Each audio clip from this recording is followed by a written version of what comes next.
নমস্কার মোর প্রিয় বন্ধুরা, তো সবাই কেমন আছেন? তো আজি মুই তোমার সাথে শেয়ার করি মুই কলার মজা ক্যাং করি আনতো। প্রথমে মুই কলাখান সিদ্ধ করছি, জলখান সিদ্ধ করি না, কলাখান যে কুচি কুচি করে কাটি নিয়েছিলাম, ভালো করে কাটে নিয়ে তারপর লবণ আর হলদি দিয়া ভালো করে সিদ্ধ করি নিলু। সিদ্ধ করি নিয়ে নামে চুনু 2-3 বার ভালো করে ধুয়াও নিয়েছিল।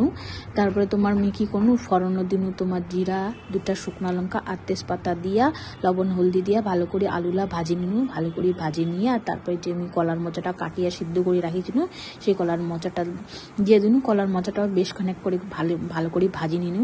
ভাজি নিয়ে আর মুখ তো সবসময় বেশি বাটা মশলা শিনোড়াত বাটিতে ভালো লাগে, ওইখানে মুই কাঁচা লঙ্কা তোমার আদা আর জিরা একসাথে বাটি নিনু, নিয়ে মশলা খান দিয়া আরও ভালো করে কষে নিনু।